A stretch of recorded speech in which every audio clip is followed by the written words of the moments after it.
Welcome, ladies and gentlemen, to the lunar eclipse in Virgo. The actual eclipse is on March 25th, 2024 at 3 a.m. Eastern Time. But I'm airing this ahead of time so you can go into it knowing what you're dealing with, both for this and for the Big Solar Eclipse 2 weeks later. I am also releasing 2 videos instead of 1 this time. They are companion pieces meant to support each other, and you'll want to watch both. The other is a ritual and meditation similar to what you've seen me do before. This one, I'm calling it Story Time, where I delve more into how we're seeing the eclipse themes playing out in the world so you can understand them when you see them. In the past, I have aired both the ritual and story time together with story time in the middle. But my gods, there's just so much to unpack with this one. The ritual would have run too long. My head was exploding with all the points I wanted to make, but how to organize them in a way that would make sense to you? We're not coming off sounding like a raving lunatic. So I split up the videos. The ritual video focuses on the eclipses as an internal process within you. This story time is more about the science of them and about how the eclipses are showing up in the news and how that affects us too. Microcosm and macrocosm. You need both. Thousands, perhaps millions of people are making pilgrimages to various sites along the path of totality on April 8th, myself included. Members of my church will be camped just outside of Erie, Pennsylvania. We've been planning this for 2 years. Now, I know how gurus in Hinduism say you really shouldn't be outside at all during an eclipse. But in the ritual video, the companion to this one, I give you the precautions, the mantras you can say during an eclipse that will protect you and alchemically transmute these energies into an elixir. But you have to understand what they are first. And you've probably heard that the solar eclipse will be in Aries, which means that this lunar eclipse is in Libra. Actually, no. Sidereal reckoning puts them one sign behind, Pisces and Virgo. I have another series of 3 videos, Astrology 101 for Skeptics. The second in that series shows you how sidereal time works, how precession has knocked the old Greco-Roman ephemeris out of date, why the sun does not enter Aries on the spring equinox anymore, doesn't enter Aries until mid-April. Here's what the sky is really going to look like on April 8th. Look at the sun and moon. What constellation do you see behind them? Yep, Pisces. The sun doesn't make it to Aries until a week later, April 14th. Where I've added Ra, that's Rahu, the name of the north node that's causing the eclipse. One thing that will make this especially spectacular is all 5 of the other visible planets are right there with the sun and moon. Assuming clear skies, Venus and Jupiter will be very easy to spot. Saturn and Mars are within 1 degree of each other in Aquarius and will look like a binary star. You just might even be able to see Mercury, even though he's only 5 degrees away from the sun. Even Uranus and Neptune are in the mix, although they can't be seen without a telescope. That being said, there is still a strong Aries component to this because Jupiter is there. Jupiter rules Pisces and is strong in Aries. Jupiter also rules law, and when he's in a Mars-ruled sign, he makes prosecutors. And what have we been seeing since Jupiter went into Aries in April of last year? That's when all the indictments against the former guy finally started coming down like dominoes to a level that we simply didn't have the stomach for back in Nixon's day. That's where the Aries energy is coming from, through Jupiter, not the Sun. Except for the Colorado ballot case, he has lost all of the civil suits so far, to the tune of $500 million. But what's happening on March 25th, the day of the lunar eclipse? That's when the clock runs out. Attorney General Letitia James can start seizing assets if he can't post the $500 million bond in his civil fraud case. You can't make this stuff up. And Trump himself was born on a lunar eclipse, so he's especially vulnerable to them. Rahu rules illusions, while Pisces makes us let go of illusions. His illusion is being shattered. He's not nearly as rich as he's claimed to be all these decades. Now, what's the lunar eclipse going to look like this coming Monday in the wee hours? There's the moon in Virgo, not Libra. Ketu, the south node causing this eclipse, is not right on top of the moon. He's a little further along, near Virgo's brightest star, Spica. So the moon is only going to catch the edge of Ketu's shadow, but still close enough to count. What's going on? The other side of the sky, under the Earth from our perspective, so we can't see them? The Sun and all 5 of the other visible planets. By the time the moon comes around to join them, you've got 7 planets all clustered together across 3 signs. 8 when you count Rahu, 10 if you want to include Uranus and Neptune, with only Ketu hanging out by himself on the opposite side. It's not just polarized, it's lopsided. As an astrologer, I don't think I've ever seen anything like this. And what happens when you put too much weight on one side of a thing? It falls over. Stick a pin in that idea. We'll come back to it. This is on top of the disruption eclipses always cause anyway. Now, why are eclipses disruptive, even more so than a Mercury retrograde? And notice we'll be having one of those too. Quick recap. First, what are they?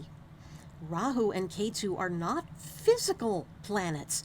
They are mathematical points, where the Sun, Earth, and Moon all line up in 3-dimensional space, so that either the Sun's light to Earth is blocked by the Moon, or the Moon's light to Earth is blocked by the Earth itself, when the Earth is directly in between the Sun and Moon, and the full moon turns blood red.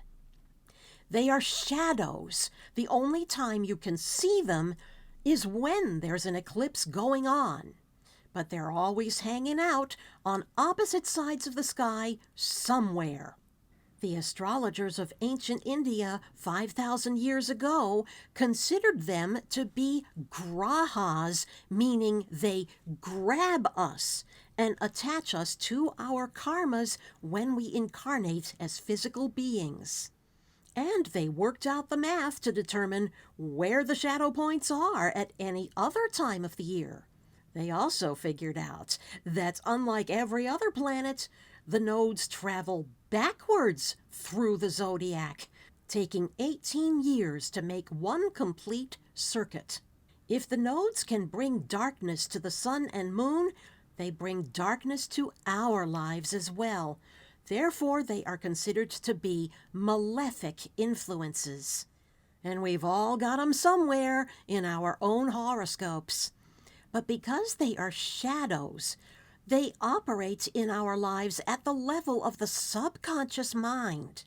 We tend to not be aware of them until we gain some maturity and we realize how they've been driving us. Easy way to tell them apart?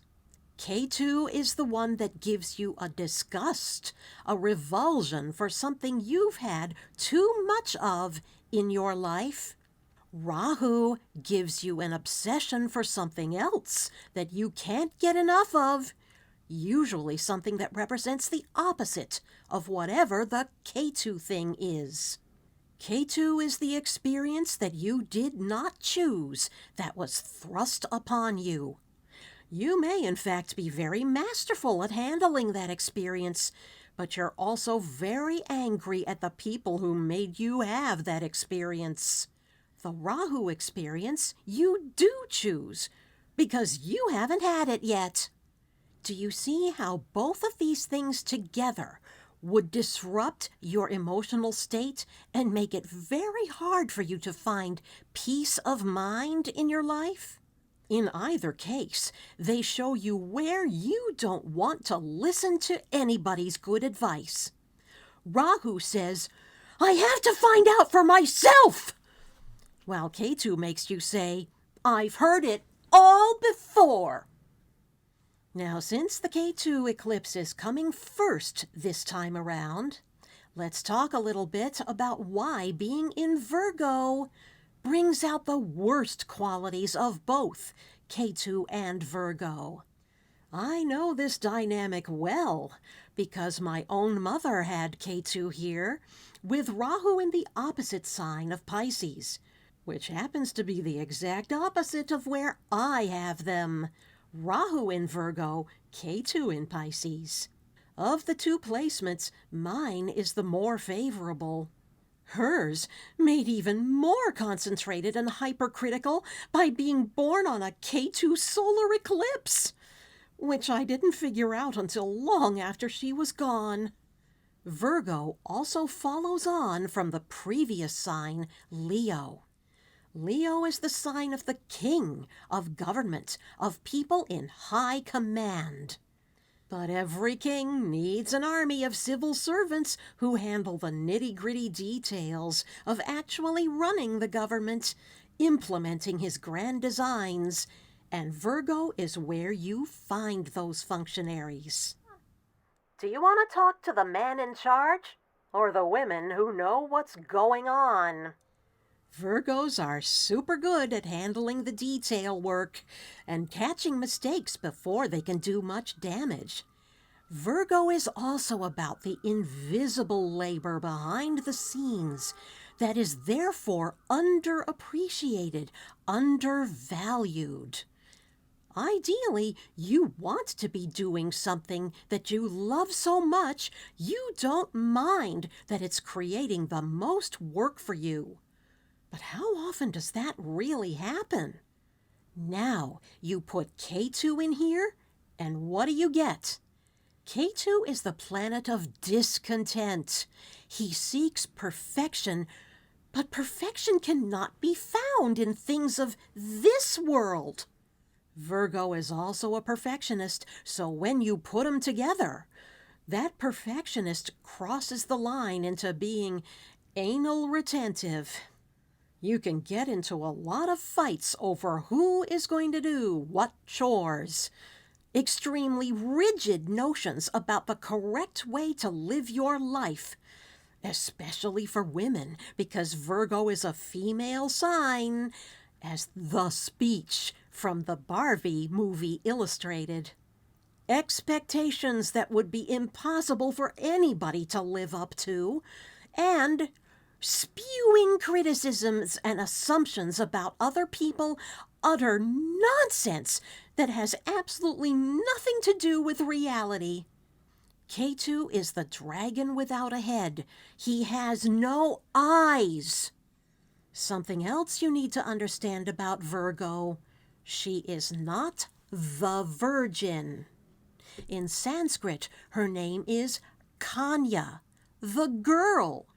She's a little girl, no older than 12, standing in a canal boat, holding a sheaf of wheat in one hand and a lantern in the other. She's on her way to market to sell her wheat.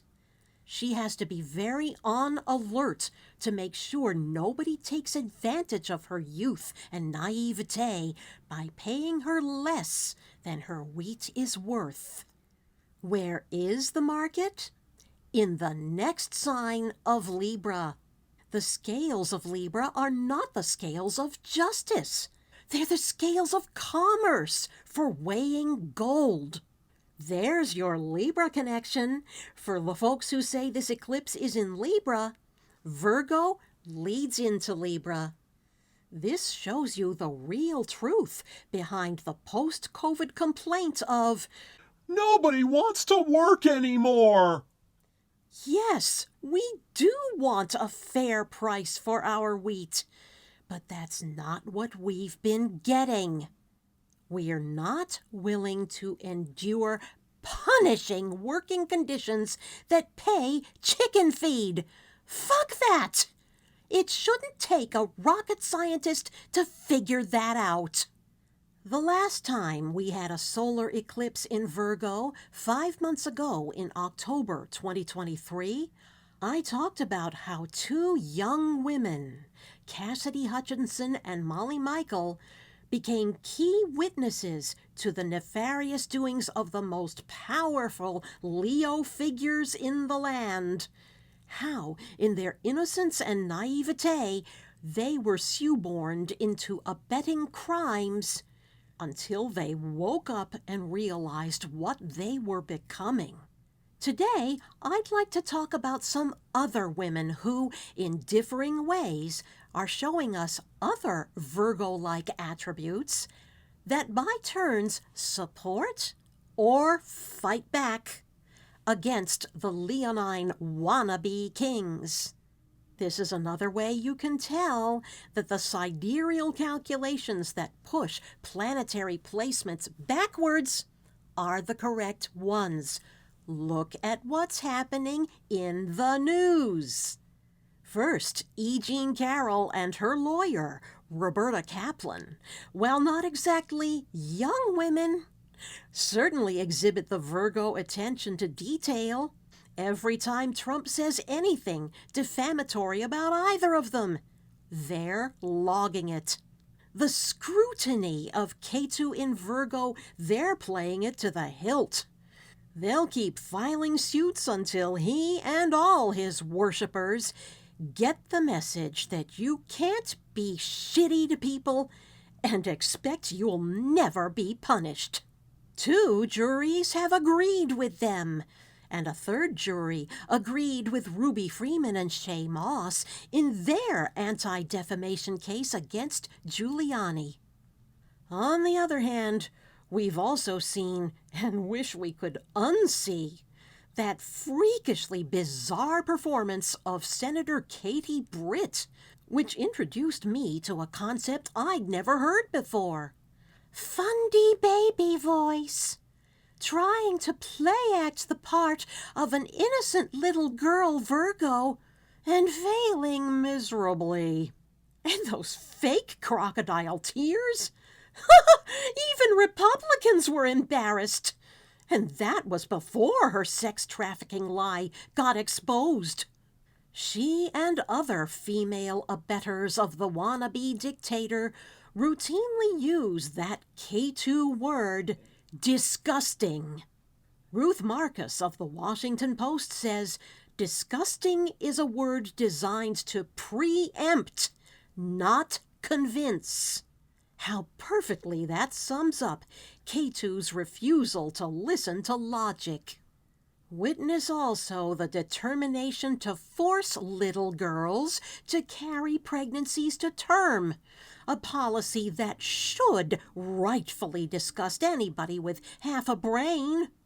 Tell me again who the real groomers are? And then there's Taylor Swift, who by this point has become a Virgo-like figure by continuing to look considerably younger than she actually is. 34.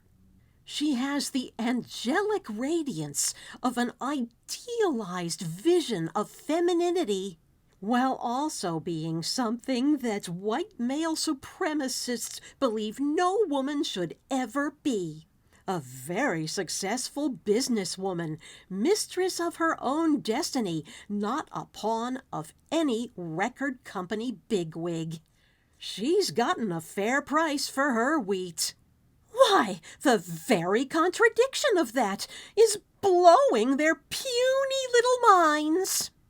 Which brings me back to Ms. Britt's impossibly pristine kitchen and the reimposition of rigid gender roles that the framers of Project 2025 think is going to solve all the country's problems overnight. A utopia where women never again challenge men on their own turf in the workplace, endure any amount of abuse from their husbands, children endure abuse from their fathers, and neither can ever protest or seek redress. The husband-father can demand any orders, no matter how unreasonable, and never again have to lift a finger to help out with the chores, because that's what a wife is for. To be a scullery maid breaking her back to serve her man. A receptacle on demand for her man, while somehow still looking the very picture of pure feminine virtue. And damn it, you're supposed to like it! You should get all your fulfillment from this and never want for anything else! If you want a career and don't crank out a dozen babies for the glory of God, you're a failure as a woman. You're an imitation man. Gentlemen, I use the word loosely. If housework is demeaning for you, it's demeaning for us. It's really hard to feel the grace of God doing all of this menial grunt work, this thankless toil. Why else do you think we keep asking you to do at least some of it? We shouldn't have to ask. We don't like nagging you any more than you like being nagged. We'd really appreciate it if you would at least take out the trash on your own initiative. Support us with helpful deeds, not just your paychecks. Oh, and us wanting to be recognized for our real talents instead of letting them go to waste? That's not a feminist thing. It's a human thing. It's not a privilege reserved only for men. We all want to be appreciated for doing stuff we're really good at and enjoy doing.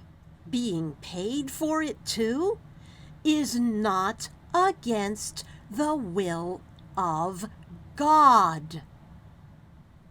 Now, let's look at how the image of the idealized Virgo has its opposite side of the coin, with Rahu in the opposite sign of Pisces, where the solar eclipse will be happening. If Ketu rejects things and pares them down to only what is most essential, Rahu is the obsession for something you can't get enough of. He's the dragon's head without the body. He just eats and eats and eats and is never satisfied. Pisces, on the other hand, is the softest, gentlest, the most spiritual of all the signs. It's where we want to just go with the flow and merge with the infinite. Pisces imagines the ideal world, a world that would be a lot more compassionate and peaceful and inclusive of everybody, if Rahu were not in it. With Rahu in it, that dream of the ideal world becomes a delusion run rampant. A belief that the ideal world can only be made real if you establish extremely rigid criteria for who deserves to live in it. A purity test that comes from the perfectionist K2 in Virgo. See how that works? How the eclipse axis sets up a false choice wherever it lands. I have another video called A Princess in Exile, where I describe how my mother played out this dynamic in her own life, and how it was all the more insidious for it not being obviously religious, but was instead based on class. Full disclosure, I'm just as guilty of this as anybody else.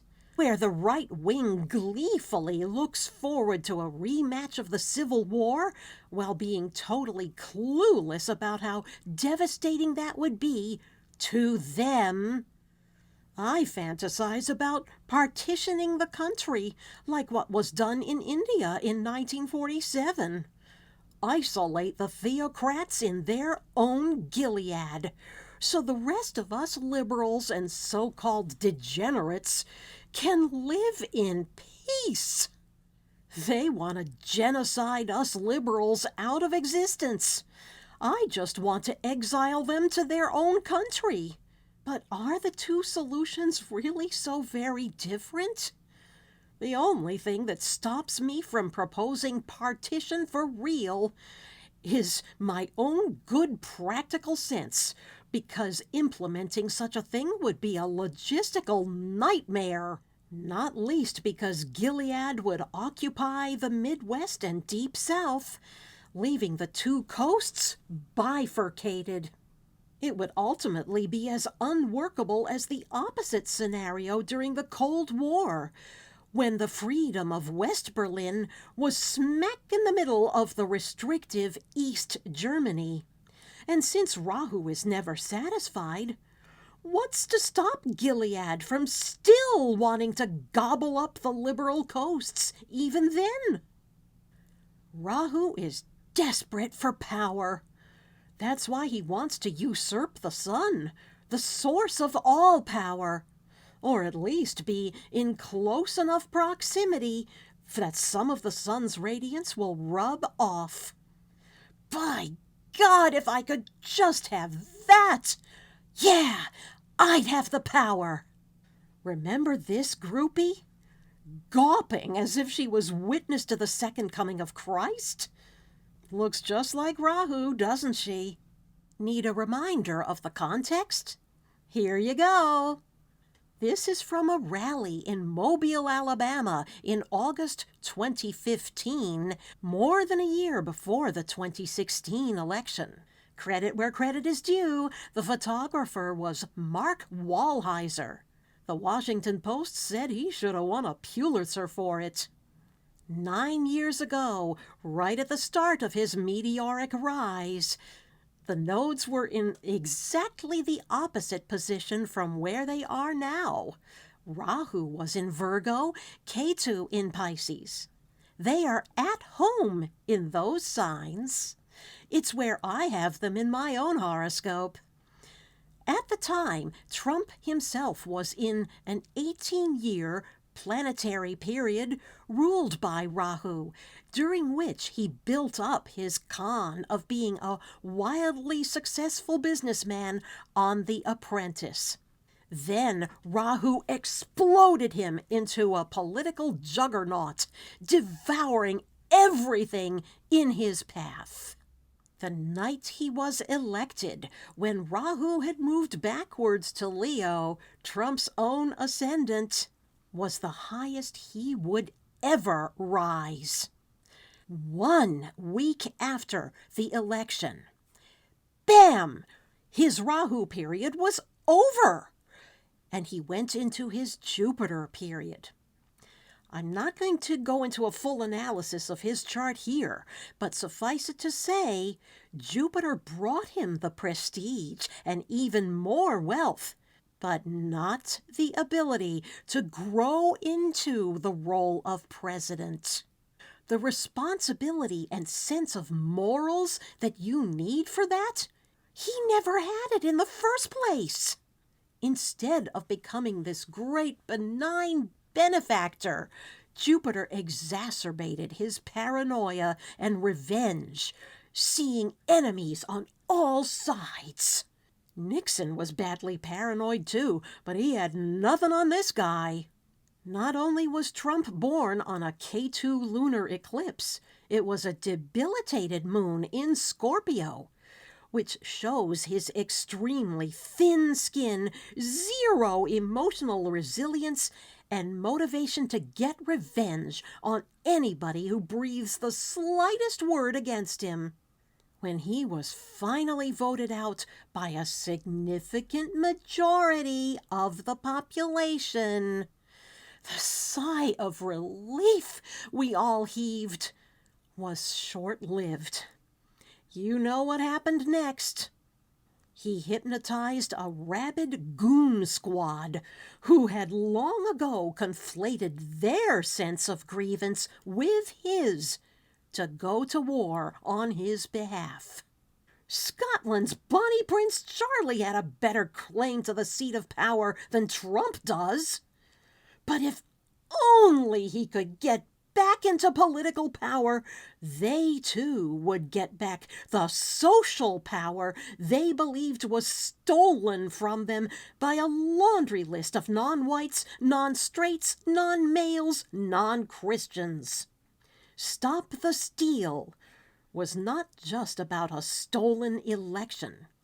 It was also about stopping white Christian straight males from being replaced. Ever since, we just can't seem to get the hell rid of him. He has no official power, yet he still wields a cultish hold over the Republican Party who'll kowtow to anything he tells them to do. Any attack upon him, his worshippers believe is an attack upon them too. No lie is too shameless, no insult too harmful, no law unbreakable, no line uncrossable to get the gender and race-based apartheid theocracy his idolaters think they want. What I'm about to say next is addressed to the MAGA fans in the admittedly unlikely event any of them are watching. Even if you get your simplistic solution, your precious patriarchy, so you can cosplay Little House on the Prairie to your heart's content, with your guns your most prized possessions, taking care of them better than your cars, or your little house, or the wife and children who live in it, here's exactly what's going to happen to you. Your miserable lives will still suck, because boss is gonna boss. Even if you eliminate all the competition from educated libtards, immigrants, women, queers, non-Christians, and brownskins, you may get what you asked for, but not what you really want. You still won't get paid decent money, or get back your dignity, your self-respect, your manhood. Your overlords will still pay you as little as they can get away with. Why, they'll even wipe out your health insurance and other benefits, because they can. No more protections against workplace accidents. How you gonna earn the money to support your trad wife and the dozen children you made her crank out if you're maimed or killed on the job? You're screwed, and so are they. So much for your prosperity gospel and your rugged individualism. That's your so-called freedom. Come back to me in 10 years and tell me how well it worked out for you. Because all these other people you despise so much were never your enemies in the first place. If you were going to get mad at anybody, it should have been the overlords who busted your unions and offshored your jobs. They've been laughing at you, honey, all the way to their Swiss banks. Your God Emperor is not you. He never was you. He's just a poor man's idea of what a rich man is like, a weak man's idea of what a strong man is like, a simple man's idea of what a smart man is like. All he cares about is his money and his status. He's using you to get and keep them, but otherwise you're beneath his notice. He thinks you're disgusting, every bit as much as Hillary thought you were deplorable. Her biggest mistake was she said it openly, instead of behind closed doors. All the jokes he tells at his rallies, and the insulting names he calls his opponents like some third-rate, third-grade school bully. And you laugh! He's given you permission to be vicious little shits yourselves. That's the spoonful of sugar to make the poison go down. I'm telling you all of this in fundy baby voice, because that's apparently the only language you'll understand coming from a woman. Okay, enough of that rant. I want to end this on a positive note. Remember how I showed you how lopsided the April 8th solar eclipse is, with virtually all of the planets concentrated in and around Pisces, and nothing except K2 providing a counterweight? And K2 doesn't even have any physical mass. Top of that, Pisces and all the planets in it are ruled by Jupiter. When he's strong in Aries as he is now, there's nothing stopping him from playing the Theocrat's card. We know what's good for you better than you do. Our way is the only way you can get right with God. Spiritual bypassing, spiritual arrogance is Jupiter's Achilles heel. And all of this Pisces concentration shows how sensitized we all are right now. By that, I mean something that my astrology teacher, Sam Jeppy, has said. Our nervous systems are not meant to be processing all of the grief of the entire world, all of the time. But that's what we've had to do. We've practically had no choice. The rise of dictatorships in countries that you'd think are too smart to fall for its lies, the wars in Ukraine, Israel, Gaza, and elsewhere, the death of Navalny, if that wasn't murder, it might as well have been. The ongoing agony of watching people evade punishment who in any other era would be properly sentenced, and vice versa. Watching people be murdered whose only crime is being who they are. Climate change, the destruction of women's bodily sovereignty, and on and on. It's like watching a train crash in slow motion, and we can't look away. We daren't look away, because if the torch and pitchfork mob comes for us, we need advance notice so we can get out of Dodge. And it's exhausting all of us. So which of these polarized camps is going to collapse under this lopsided weight? Will democracy itself be swallowed up by zealous white nationalist patriarchy? Is there any hope for the rest of us? Ironically, I hope to God that Pisces itself holds the answer, because Pisces dissolves things. It doesn't build or conquer things the way the other signs do. The right wing thinks they can conquer and control the 7 mountains of family, religion, education, media, entertainment, business, and government. They're so close to achieving it, they can almost taste it. But they've overplayed their hand. Their pipe dream of consolidating spiritual and temporal power is exactly that. It's all an illusion. Why? Because your relationship with God is supposed to be an internal process, not crowd control. And Pisces is where that happens. Act justly, love mercy, and walk humbly with thy God. What they think is a godly society is the most un-Christ-like belief and behavior imaginable.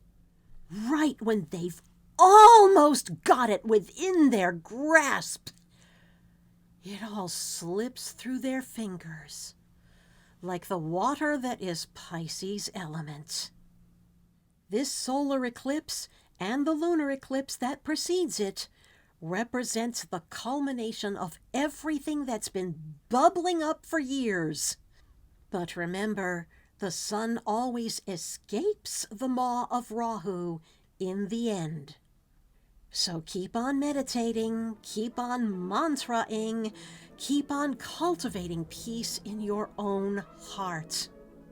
And I hope the ritual video that's the companion piece to this video will help you with that. So go participate in that if you haven't already. The link is below. As the astronauts say, see you on the other side.